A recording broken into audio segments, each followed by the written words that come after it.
Good morning, good afternoon, good evening, good following morning to everybody. It is Thursday. We're back at our normal Thursday time. Today is June 11th.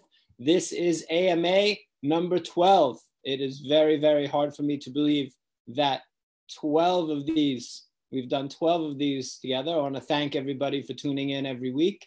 It's been a lot of fun for me. And Corona, no Corona, I plan on keeping this going.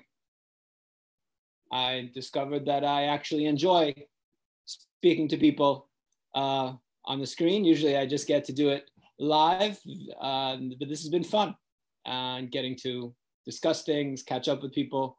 It's been something good to do during this difficult, challenging time when we are all apart from each other. But I think that, God willing, we'll keep this going after eventually Corona does end. Today, in a little while, we're going to get to a guest, very special guest, as always. This guest is someone very, very close to me, close to the institution, really a big part of our JCC family. Anna Maria Baryła, tour guide, volunteer at the JCC, just very big part of our family here. We'll hear a little bit about her story, hear how she came and studied Jewish studies and became part of the JCC, and her career as a guide, and just a bunch of stuff about her and all, what it's like to be a guide during this time of no tourism, essentially, and how she's been managing there. So just gonna get to that in a little bit. But first, where are we in terms of Poland? In terms of Corona in Poland, things have opened up. I don't want to say completely open, but things have really opened. We are in the fourth stage and just finishing the fourth stage of reopening everything. So starting on June 13th, so 2 days from now, Poland will open its borders for other countries in the EU. So since March, the middle of March, borders have been completely closed. So starting on the 13th, we are going to open our borders, which is, in some sense, good news. I'm happy that that's happening, but also it's worrisome, as I think that the country is, in my opinion, opened a little too early. We're not exactly ready for it. There are lots of new cases, more and more new cases. So it seems to be a bit of a disconnect between this idea that Poland is safe to be opened and Poland is opening. So we'll see about that.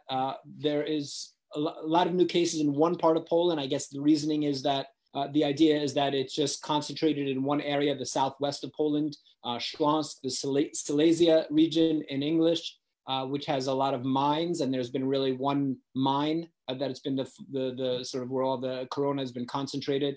So I think people are saying, well, it's not exactly the whole country that's catching Corona in greater numbers. It's just this one small part of the country, so we can continue reopening. But I walk around Krakow, shops are open, people are in the shops. For supermarkets, you need to wear masks. Cafes, pubs, restaurants are open, people sitting outside, people sitting inside. I generally walk around town. Kasha and I are really the only ones that we see wearing masks most of the time, except if you go into a supermarket, but wearing them outside or even walking, sitting outside or something, people aren't really wearing masks. So we'll see. Today is a holiday in Poland. It's a national holiday, Catholic holiday, which means national holiday here in very Catholic Poland. It is Bożego Ciało. Bożego Ciało is Corpus Christi.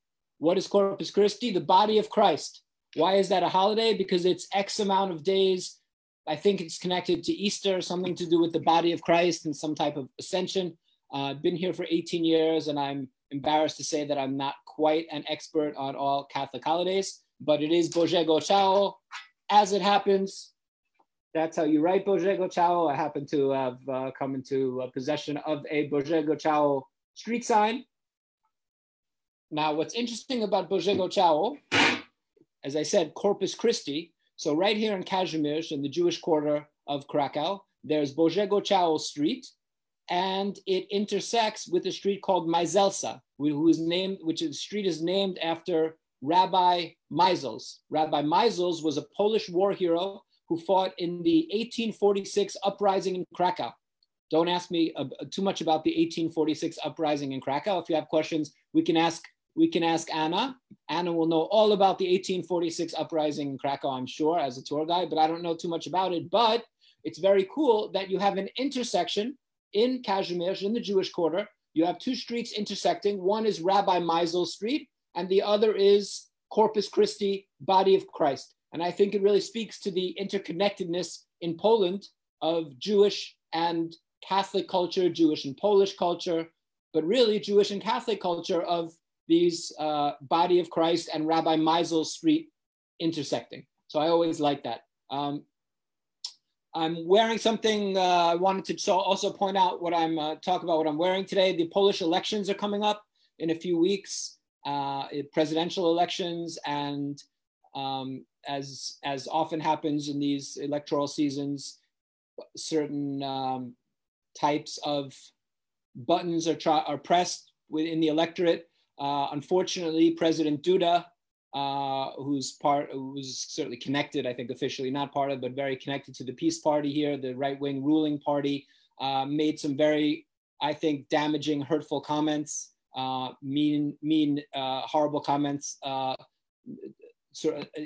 talking about the LGBT community. Essentially said that, sort of his running on this platform of family values and trying to draw a distinction between the mayor of Warsaw, who's his main opponent, who is very good in terms of the LGBT issues here in Poland. So I thought that I saw this T-shirt today, and I thought I would wear it just to sort of my little statement in terms of what's going on to show support with the LGBT community here, who feels generally it's not an easy place to be part of the LGBT community, to be gay, lesbian, but trans, but it's, I think, particularly difficult when the president of the country singles you out for persecution. And I was very sad to see that, especially at a time. So it's a shirt from my friends at the JCC in San Francisco, certainly an institution that does a wonderful job of being inclusive.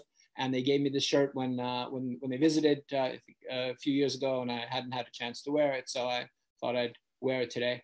But certainly as we watch all that's going on in terms of dealing with the issues that were sort of brought to the forefront by the murder of George Floyd and all the protests and everything that we've seen going on in the United States, and having a discussion, a very painful, open discussion in the US that really has needed to happen for a while and really hasn't happened in the way that we're seeing it happen. I thought that we should also talk for a moment about LGBT issues in Poland and the LGBT community that is just often finds itself very much under attack. And President Duda has certainly been a right-wing figure. He's connected to the right-wing party here, which has made no secret of their playing the sort of identity politics with the LGBT community, but he himself has not really come out and said anything so negative. He actually said that recently that he would even think about some kind of bill to allow same-sex marriage, that's something kind of an interesting topic, some way he put it, which gave people hope. And then recently, because elections are coming up, and I think he's pandering to his far-right constituency, so he made this sort of anti-LGBT platform, which is very hateful. We at the JCC are of course don't accept that and don't stand for that, and have since we've opened and continue to fight for the rights of everybody in Poland, especially the LGBT community, that we have many members within our JCC family that are part of the community, and certainly want to show them all the support that we can as the Jewish community, and that they're here and part of our community. Benji's here. Benji was playing racquetball with Jeffrey, as it happens. Don't worry about that. Good morning, Jeffrey Rolat. Somebody needs to call you and remind you to do this at 7 a.m. We will have a special call for you. I'll put that on the team agenda, give you a call every morning. Shout out to you guys. Good to see you. Everyone else is joining. I don't necessarily see all the names. I saw Ulrika in New York, but I mostly see Benji and Jeffrey. My two biggest fans, I would say Benji is the Kathy Bates of the AMA. I'm not sure, Jeffrey, what that makes you. If I'm the James Caan, maybe you're Kathy Bates B, but there you go. Always good to have everybody on the show joining us. Vicky and Haley joining, Marcel joining. Hello, Marcel. Good to see you. Welcome, Montreal. Good to see Vicky and Haley relocated out to the island compound. Hello. Kinga Makshak. Hello, Kinga. Get big Ride for the Living fan. JCC volunteer. Hi, Diane from Swampscott, Mass. Hello, Swampscott. Good morning, Lori in Florida. How are you, Lori? Okay, so I'm going to get to some questions. If you have any questions, post them. Dzień dobry to everybody. Question, this is a bit of a broad one. What's up with the JCC? I could wax poetic for hours and hours. What's up with the JCC? In terms of an update, where we are in terms of being open, preschool still open, no kids, knock on wood, or whatever this version of IKEA wood is. Knock on wood, no one with corona. Our teachers are healthy. Everyone's healthy. Preschool open. Emmy Warner watching with Haley. Emmy, where's Waffle? Watching with Haley, Vicky, and Alex, AKA Waffle. So JCC is open. There's been a lot of pressure. Our seniors, Holocaust survivors, are calling me and suggesting that I should open the JCC. It's a very tough call, as you would imagine, being responsible, having to be responsible for really the health of people, especially older people. And I'm very hesitant to open too soon. So I will say what I said last week and the week before. I'm waiting to see some data on what the after effect, the repercussions of having opened has been for Poland. And then we will open. No one is more eager to open up everything than I am. Get the staff back in the building, get the members back in the building, the survivors, Shabbat dinners, getting everything going. So we've managed to put what we can online, but of course there's no substitute for seeing everybody, especially the seniors. For me personally, that's the biggest thing for me, that I really miss having the seniors, having our Holocaust survivors in the building. But we continue to help them and deliver packages once a week. We are delivering food packages and still picking up medicine and whatever the survivors need. We are providing that for the survivors. I want to just thank everybody out there who's allowed us to do this. I don't thank you guys enough, but the JCC completely dependent on donations, on overseas donations. So you guys out there, you personally, many of you, and also you as the avatar for all of those who aren't watching, for our donors all over the world, thank you for allowing us to continue to do what we're doing, to educate Jewish children, to take care of Holocaust survivors, and to do all the stuff that the JCC was founded for. And I hope we are still able to do. We are still able to do, and I'm happy that that's happening. Next question. Hi, Angie Verona. Hi, Angie. What is up with virtual Ride for the Living? Last week, we had a special show about Ride for the Living that we've gone virtual this year. I'm proud to say we are about 600 people have signed up for virtual Ride for the Living. Just quickly, what is virtual Ride for the Living? We encourage everybody to sign up. Takes a couple minutes. It's free. There's no fundraising minimum. Don't have to do that. Just, we want you to get out there, walk, ride, or run 60 miles over the next month. You can do more, you can do less, no problem at all. Just get out there, move, get in shape, post-corona, post-lockdown, post-quarantine. Need everybody to get out there, get moving. And while you're moving, while you're running or walking or cycling, think a little bit about our survivors in Krakow, survivors that you know, and just think, we want everybody to understand how lucky we are as Jews, as non-Jews, some of us in the world, how lucky we are not to have gone through what they've gone through, and how fortunate we are to have the survivors among us. So that's our idea. Because you can't do the ride this year in Krakow, we want everybody to go out there, do the 60 miles. And while you're doing the 60 miles, think a little bit about, one, Holocaust survivors that you know that are here, and also the idea of Jewish life coming back in Krakow, that all of you are such a big part of that. So that's the virtual ride. Over 600 people signed up so far. So thank you for that. And please tell your friends, tell your enemies, tell your frenemies. We need people to sign up. They don't want to fundraise, no problem at all. Just get out there, get in shape, and sign up for virtual Ride for the Living. Can you still sign up? I think that I've answered that one. I've been pretty forceful. Any new recommendations for watching and reading? Let's see. I don't know. I haven't been watching and reading as much as I should. Vicky gave me the book by Bob Iger, who was the just recently former CEO. Then he came back to be CEO of Disney, which I started reading, but I haven't really made a lot of progress. In terms of watching, I don't know. I watched Raiders of the Lost Ark. Just felt like watching something old and escapist. Watching The Great, the story about Catherine the Great, which I'm into a little bit, but not totally loving it. Good morning, Saul Schachter. Good to see you. Some Seacliff. Saul Schachter, I hope getting some friends to sign up for the virtual ride. So in terms of what I'm watching and reading, always looking for suggestions. Anybody have any good suggestions? Send them, type them here, send them to me. I always want to know what to watch, what to read, especially what to watch, since I don't have the attention span for reading these days as much as I'd like to. So what's on Netflix, HBO Go, that's what it's called, and Amazon or torrents I can just illegally download. What are my summer plans?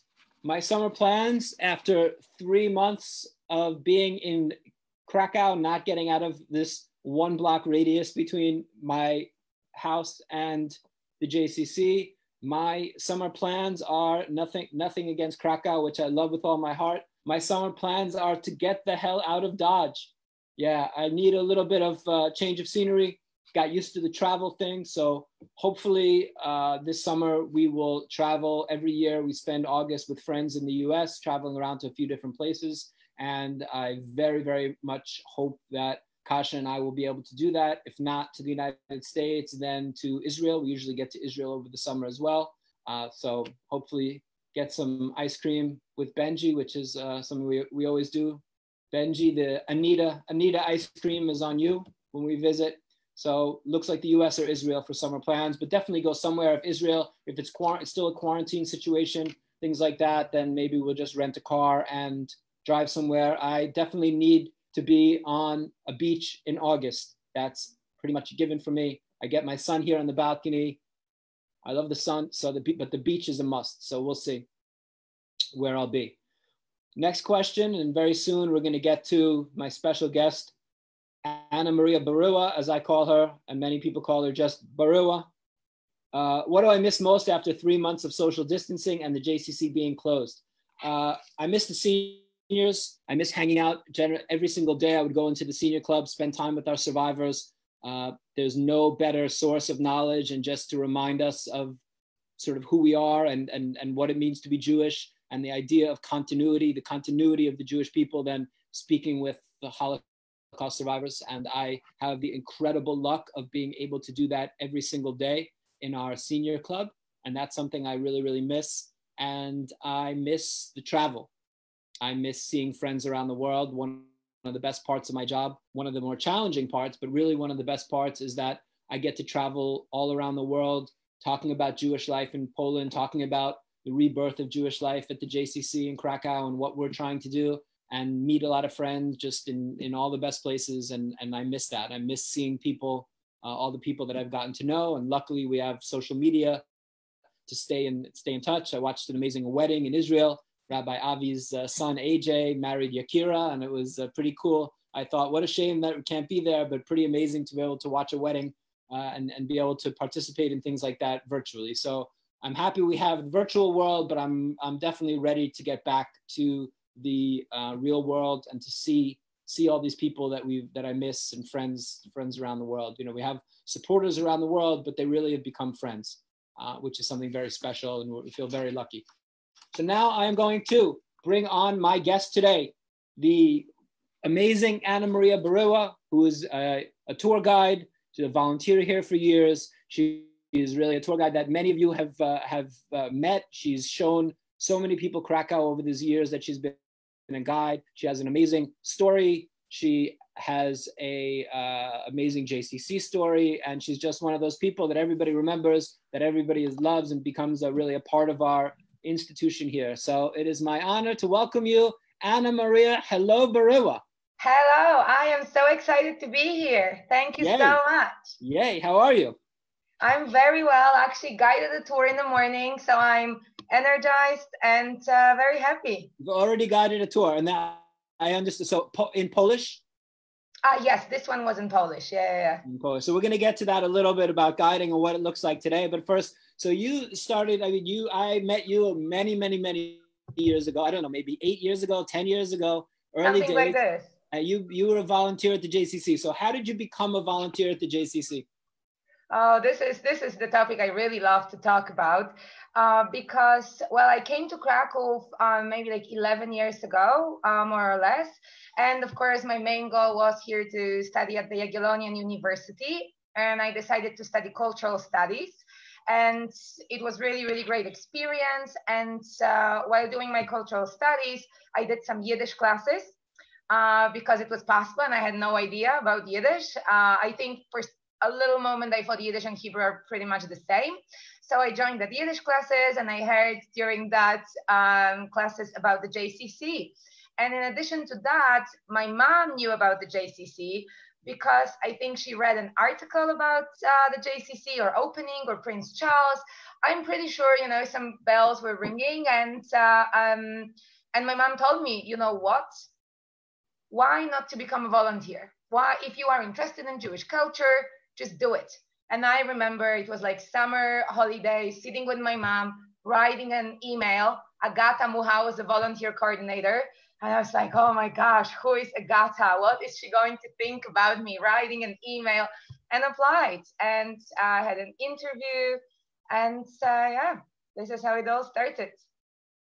You've been very involved, and we'll talk about you have a multi-layer involvement with the JCC. So, question, and I'm not asking you this because of the answer that I know you're going to give, but so how did you become a tour guide?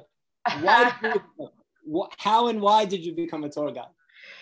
Well, Jonathan, you might remember this because you were involved as well. It was JCC Krakow's 5th birthday. And I remember two of us were sitting at Miodowa in the room and talking about the fact that more and more tourists are coming and basically asking JCC for help to arrange a tour guide, to arrange their time here in Krakow.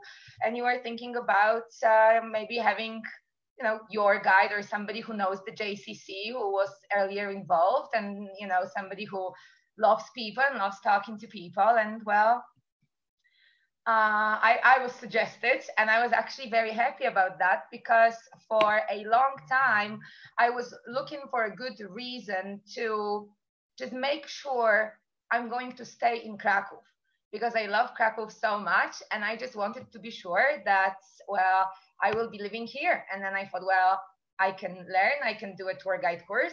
I can meet people from all over the world and make sure that I'm going to live in Krakow and spend my future here. So it was a huge help from the JCC. So I'm really grateful. And I said it 1,000 times, and I'm going to say it, you know, again and again and again, because my life has completely changed thanks to the JCC. First of all, even volunteering. I remember when I came to JCC, was sitting at the reception desk and people were coming and I was so insecure about my English. I was so insecure about... Insecure? I can't believe it.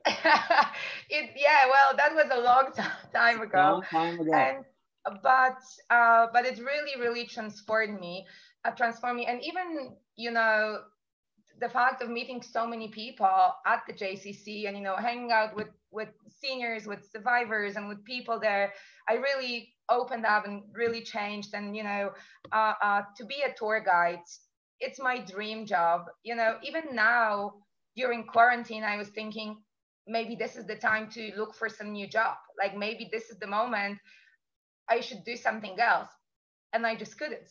I can't. I just have to be born. I have to tell you that, you know, not because of me, but, you know, you don't often in life there aren't that many really, really good ideas you have that you see that just, you know, something like that. And I have to tell you, if I had to make a list of the best ideas I've had in my life that really flowered and did something, it was that you and being a tour guide. Because, you know, when does that ever happen that you suggest something and then somebody just absolutely loves it and it becomes their life's work and they become great at it and famous at it and stuff? I have to say that's, that's up there. I haven't had too many good ideas in my life, to be honest. That's one of the top ones. So I'm always, every time I see, and I see you walking around Krakow and, either with groups or sometimes as part of Walkative, and I'm always like smile to myself. So that's a nice sense. Very exciting to see what you've been able to do with that. Of course, I haven't had as good an idea since, and that was like 7 years ago, but okay. Soon. Well, slowly but surely. you mentioned what you found as a volunteer at the JCC, but your career is not the only thing that you found at the JCC. You and I have something in common, don't we? Yes, exactly. Well, so of course, I met my fiance at the JCC. Well, should I show my ring now? Yeah, is this a good moment? We're getting questions about your engagement here. Yeah, well, there you go. I was just thinking, like, if 2020 is going to be a year you will remember because of coronavirus and protests and many bad things happening, and you want to remember one good thing from 2020, you may think that one of the people actually got engaged, and it's really, really happy. So there you go. Of course, yeah, engaged to our own Sebastian. So you and I think, are the two people that Sebastian speaks to the most in the world. As Sebastian, my right, of course, director of development here, and the deputy director, my right-hand man. So we met at the JCC. So we're 7 years together. So I guess I remember when you went. I remember Sebastian telling me about your first date, because I think it was sushi. Yes, it was. And I had no idea, about sushi, how to eat it, nothing. And I was just sitting there so stressed, but yeah. So good. We have to make, I always think we need to make a club of people, because there are like a dozen people, 15 people. There's a lot of people who met at the JCC. Piotr Nawrocki and his wife, and Julia. I tell you, the next calendar. It should be couples from the JCC. You're right. JCC engagement. Whoever from the staff is watching, write that down. That's going to be the next JCC Cup people that met at the JCC. We have more than 12, I think. Probably that's true. You know what? There is one thing I regret, I think, the most, that, the ride is happening virtually this year. That's because every single year, so many people ask me, are you engaged yet? Are you engaged yet? And this year I just really wanted them to, come here and just show them the ring, and like, yes, we did. But, next year. By saying many people, I think we're talking about Jeffrey Rolat, who's tortured me into getting married, but yeah, mostly him. Right. Jeffrey was actually the very first person we told that we are engaged. Of course, Jeffrey he's the godfather. He is. Yeah, as a tour guide, so maybe let's talk a little bit about that. As a tour guide, you love, obviously, I think you can't be a tour guide if you don't love the city that you're guiding in. So what is it that you love about Krakow? Because you're not from Krakow. Yeah, I am not originally from Krakow. I am from a small town. It's called Myszków, and it's maybe 1.5 hours driving from Krakow up to the north. But I always felt this special connection to Krakow because of the fact that my parents were bringing me here every summer holidays when I was a child. So always at the end of the school year, I knew that if I did well, my parents would take me to Krakow. And there were always two places we were going. And it was the zoo, because my mom loved it. And it was the Wawel Castle, because my dad loved it, as he's a history teacher. So I think that was the time I really fell in love with Krakow. And I have so many photos with the dragon, and I have photos at the main square. And it was always like this place I really wanted to be. And my biggest dream was always to come to Krakow, study here, buy an old bike, and just, go on this bike through the main square. So that was my biggest dream. So when I came to Krakow, the very first thing I did, I, went to Gumtree, found an old bicycle, bought it, and was just riding around the main square like crazy, because, how many times in your life your actual dreams come true? And for me, it was a dream coming true. So Krakow is really special. It has this amazing atmosphere.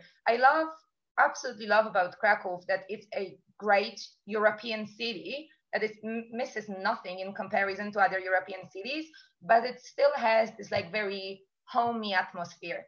And this is what my tourists told me very often that, you know, they feel good and they feel so comfortable here in Krakow that you can always find the place, immediately the place you love. Either it's a cafe or I don't know, like even a street, like you think, oh, I can feel like I belong in this place. So this is what I always felt about Krakow, and yeah, staying here for sure. What about favorite places for your favorite places in Krakow? Oh, I actually do have quite a few. I love cafe. Three.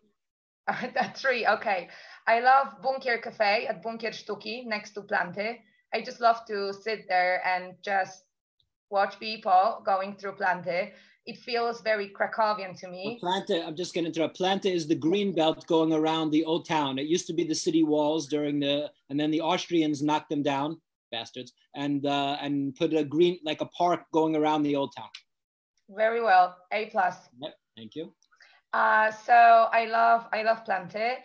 I love Kopiec Krakusa, the Krakus Mount, which is a like artificial hill, which was like the place of burial of one of the legendary kings of Krakow, King Krak. I love it. I love the hike up the hill, and I love the view from the hill. So this is the place I really, really like as well. And well, I have to say, well, Kazimierz, JCC, of course, included, but Kazimierz as a district is the first place I actually lived when I came to Krakow on Starowiczna Street. So yeah, it also has a special place in my heart. And when you say King Krak, I just want to say to our people watching, this is not an endorsement of any type of drug use. She's not saying that King Krak, whatever drug you're into, you're fine. We're not endorsing crack over any other drug.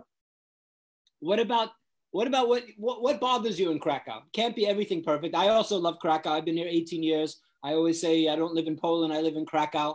But what have you seen? What don't you like about Krakow? Well, of course, you know, the smog and the air pollution. It's something what really bothers me, especially as someone who works outside. I'm outside all the time. Like if you work in the office, you can just, you know, close the door, you know, buy some air cleaner, whatever, filters. And right. When I work outside, there is just no other option. I have to breathe in this polluted air, especially the winter time. It's hard here in Krakow. So this is what really bothers me. And the fact that, of course, the city is trying to do better, but still it doesn't feel like this problem is being handled so well. So this is something what is not really good about Krakow. What else? I can think of anything else right now. Not enough, you know, places for your bike to ride, you know, on the streets, like the bike slips. But they are you know, getting better and better. Yeah. So I agree. I think that most things, smog is a big issue. Of course, this year not such an issue because when you shut the whole country down, then there's less pollution. But yeah, agree. And I do think about the fact that when you're, you know, people that are outside all the time, not with the whole filter like we have in the office, HEPA filters. By the way, it looks like you, based on the comments, that you guys are getting married next year during the ride. We seem to have that organized as I scroll through the comments here a little bit, that Jeffrey seems to have organized your wedding. Benji will be here, everyone. So good. May I say I recommend getting married during the festival. Worked out okay for us. We're still married, happily married, all good. So you have some... Oh my gosh! Did Jeffrey started to send the invitations already, or? Right. Jeffrey's printing invitations. So listen, there are worse people in life to listen to than Jeffrey. So we'll remember about it. Thank you. Listen, resistance is futile. So tell me, as a tour guide, when in a city that well, the whole world had no tourism, but a city that's very dependent on tourism, it was very strange here. The city seemed completely empty. For me, living in Kazimierz, there was really no one around. Maybe you understand how nobody lives in Kazimierz, that very few people. But how did you keep yourself? So you had more, it's been, you know, now you're just going back to work now, and I'll ask about that. But 3 months with absolutely no guiding. So what did you do? How'd you keep busy? Well, it actually was really, really difficult for me, mostly because of the fact that it happened so quickly. like the whole lockdown in Poland just happened so quickly, so rapidly. So like 16th of March, I was still guiding the tour, and March 18th, everything was closed and we just had to stay at home. So for me, first of all, it was really difficult with like just getting no movement. Like, I'm, not a psycho fan of fitness, but I like to move my body. So when I was working, it was so easy because, if you are walking 6 hours a day or like 7 hours a day, that just, gives you the adrenaline and you move. And I just got so used to this. I never, like, I'm a tour guide for 6 years now. 6th of June, 6 years ago, I did my first tour, the official tour for Walkative, which, thank you once again. You took a photo of me during that tour, and now I will have it for my first tour. So it was my longest break from guiding in 6 years. I never stopped guiding for such a long time. Once I went to Rome for a month for like a language course, but never, just sit at home doing nothing. So it was really difficult for me, not only physically, but mostly mentally, just to, I just had to realize first to myself that I just don't know what's going to happen. And, still, I don't know. I'm not 100% sure that, the borders are going to be open in 3 days and people will come.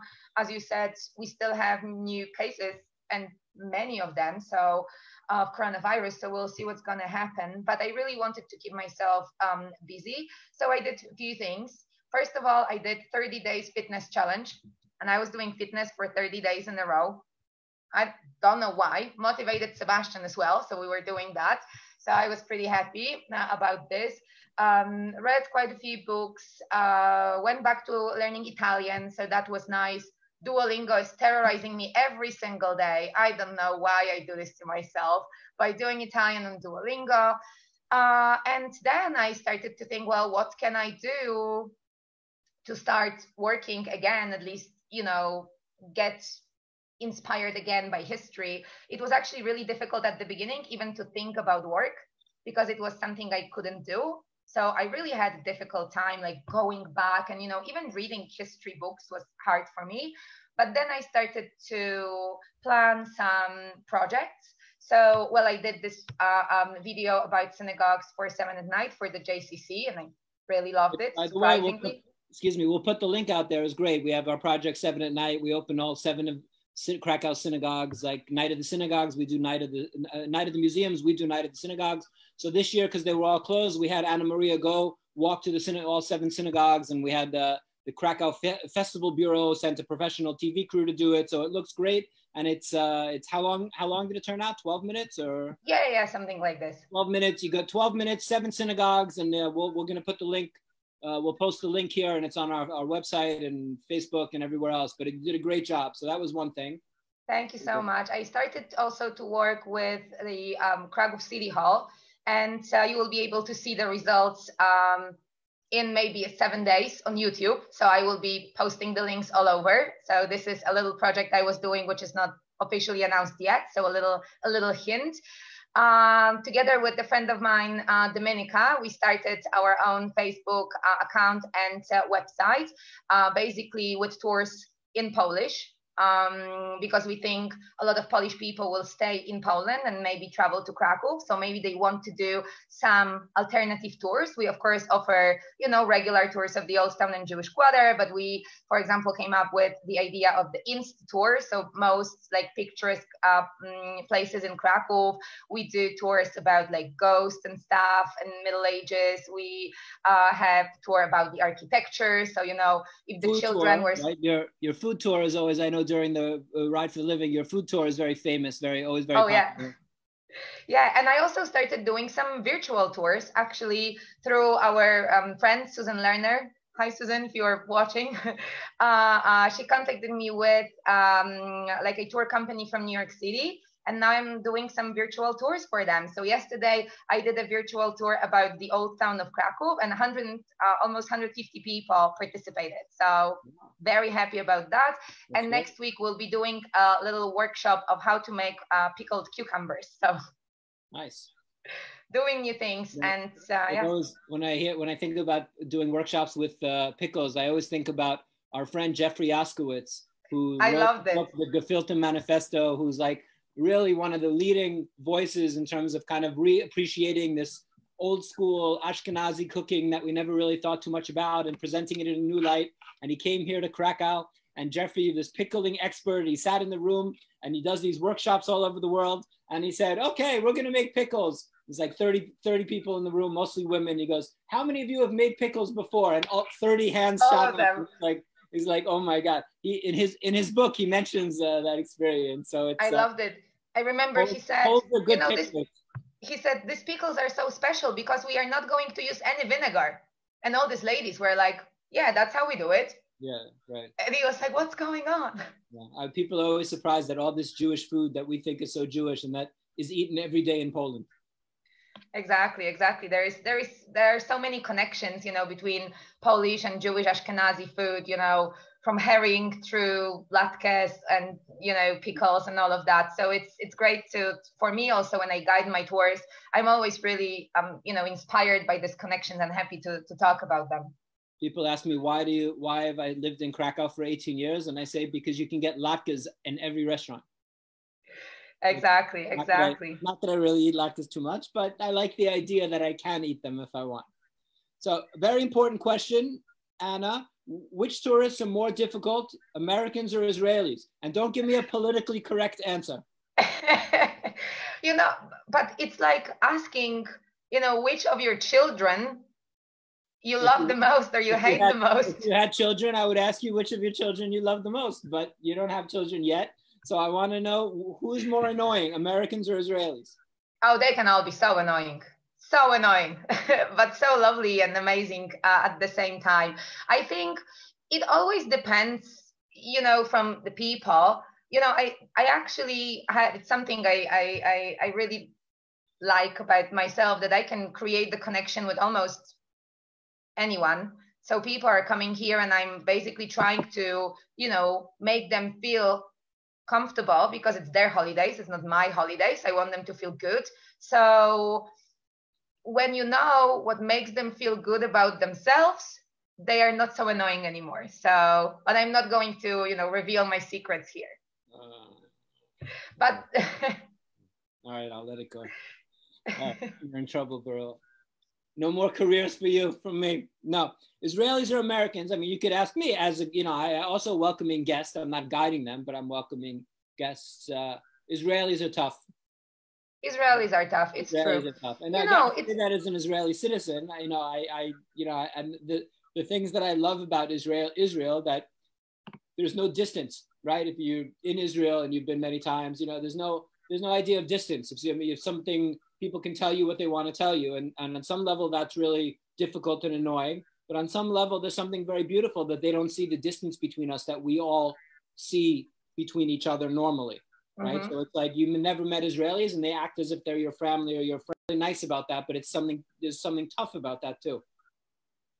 Yeah, well, you are right. With Israelis, it is difficult. You know, also, I would say it's difficult from the perspective of a Polish person, you know, coming from a Catholic family, you know, studying Jewish studies and guiding about everything Jewish, you know, including, you know, time of the Second World War and time of the Holocaust. And there are always going to be very difficult questions. And it's something I learned, you know, even when I was volunteering at the JCC, you know, people were asking, you know, difficult questions, you know, before they even entered the building. So it's quite similar when I'm guiding.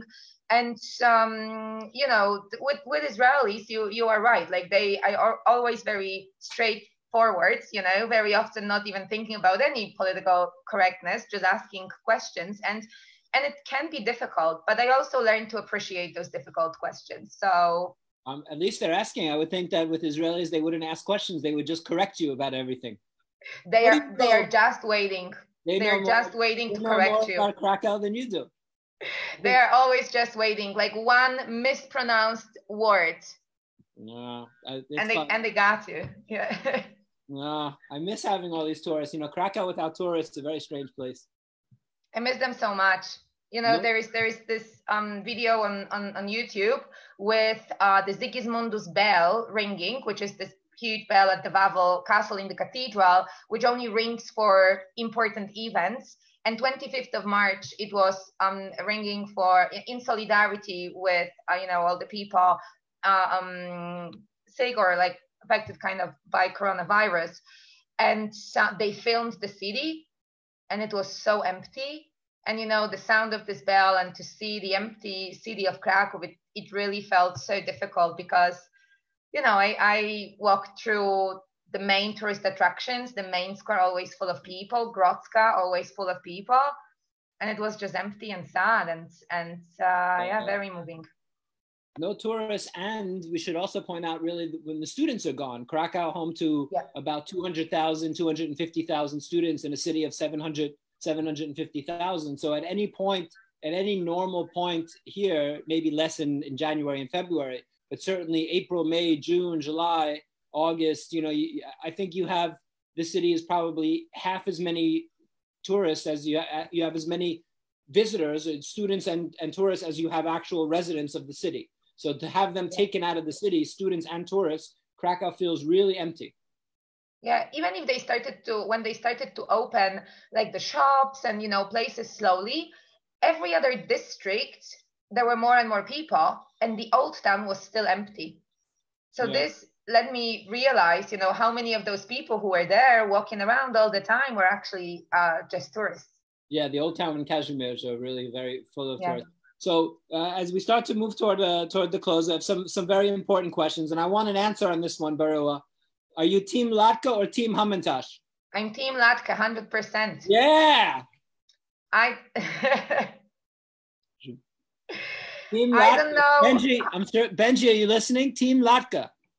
Team Latka, 100%. How can you be born in Poland and be Team Hamantashen? Of course, we have Hamantash here. You can get them around the corner in the bakery in Vanilla. They're good ones in Poland. But let's be honest, there's no question. It's all about the Latka. Latka. All the different types. When I was growing up, with goulash, with mushrooms, with cream, with sugar, always good. All about the Latka. And very important question: 3 favorite movies. I'm ready. I'm ready. I do have a lot of movies I love, but the 3 ones I want to put on my list are definitely Call Me by Your Name, because it's a beautiful love story, and I love that it's set in Italy in 1980s, and everything is perfect about this movie. The chemistry between the actors, the music, the views, the sun, those peaches growing on the trees, amazing, love it, 100%. My second favorite movie, it's Pride and Prejudice from 2005 with Keira Knightley. Love it, love Jane Austen, love to read Jane Austen's books. And this movie, it's so great. When Mr. Darcy walks through this field in the morning and it's, the mist all around, absolutely love it. Watched this movie so many times. Sebastian loves it too. What? Oh, okay. We'll be discussing. Does Sebastian cry during Pride and Prejudice? Yeah, well, did he? I don't know. Maybe not this one. He cries on movies, but I don't know if Pride and Prejudice was one of them. Okay. And the third one on my list has to be Dirty Dancing. Oh, Dirty Dancing. I like it. I love it. Grew up with this movie. A favorite of mine too. Absolutely. Wyrujący sex in Polish. Yes, exactly. I just wanted to say the worst title translation in the history, Wyrujący sex. Can you imagine this? I was watching it with my aunt when I was, I don't know, maybe like 10, whatever. So tell people what it means, wyrujący sex. What does it mean in Polish? How even translate it? Like spinning, sex. It's not Dirty Dancing, guys. It doesn't mean Dirty Dancing. It sounds a lot worse than Dirty Dancing. Yeah, exactly. And we have to add that in Poland, when you watch the movies in the TV, you don't have subtitles. So it's not like you hear the actors' voices and have subtitles. You have this like lector, the narrator, usually an old man who reads everything what they say. Yeah, no, I've always found, I have to tell you, coming to Poland, it drove me crazy. Now, when a middle-aged guy is reading the point of a middle-aged guy, it's whatever. But you have like you know, as a 10-year-old girl talking to her mom about, you know, stuff, and it's a guy reading it. It's just, I terrible. Crazy. It drove me crazy. There have been certain things in my 18 years in Poland that I'm like, what am I doing here? And the lector was one of them. So I fixed it by getting rid of the TV. But Dirty Dancing, I really love it too. Patrick Swayze, amazing. All the dance scenes, the atmosphere, great. Dirty Dancing absolutely makes my top 10. That's like my secret vice that I don't tell anyone, except of course saying it on the internet. Good. Well, on Netflix there is this show. It's called The Movies That Made Us, and they have an episode about Dirty Dancing. It's very interesting. So if you haven't watched it, you should watch it. I haven't. Also, you know, I grew up going to those like places, you know, these like the hotels and the Catskills, all these like Jewish hotels, the Borscht Belt. So I kind of, you know, that it was earlier. Obviously, it was like the beginning of the 60s, but I went there, you know, 15, 20 years later. But still, I remember it didn't change that much from Dirty Dancing to when I was there. So, all right. Well, Anna, we're drawing to a close. Thank you so much. I'm happy to hear that you're back to work, and the tourists, at least Polish tourists, starting to come back and keep you busy. And I'm very thankful that you're our in-house JCC tour guide. We're always happy to cooperate with you and work with you. And it's been a pleasure talking to you. Thank you so much. It's been such a pleasure, not only to participate in this conversation, but also just to be a part of the JCC. I never thought I would have such an amazing opportunity in my life to be not part of the institution, but part of the family and group of people who really, really care about each other. So it's such a great thing. And I think about it a lot. So thank you so much. Thank you, Anna. Be well. Talk to you soon. Bye. Thank you so much. Thank you. So we'll make a little announcement just in terms of next week. We'll be here at the same time, 7 a.m. Jeffrey Rolat time, 10 a.m. New York City, 4 p.m. Krakow, 5 p.m. Benji time, Israel time. Next week's guest, very special guest next week, the Israeli ambassador to Poland, Alexander Ben Tzvi.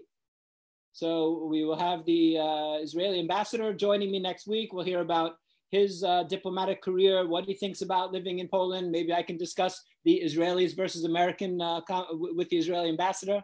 We'll see if that comes up, and he'll be a great opportunity to hear from somebody about what it's like to be in this very high-ranking diplomatic position as the Israeli ambassador in Poland. So have a great week, everybody. Stay safe, be well, and thank you for tuning in.